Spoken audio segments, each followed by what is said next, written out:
Welcome back to another technical deep dive here in the debug zone. Today we're tackling a big question and breaking it down with insights from other users. Hopefully this clears up some misconceptions and helps you get the answer you need. So buckle up, stay a little curious, and let's jump right in.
And that's a wrap.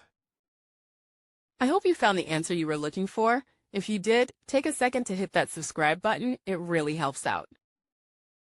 And let me know in the comments which solution worked best for you. See you next time in the debug zone.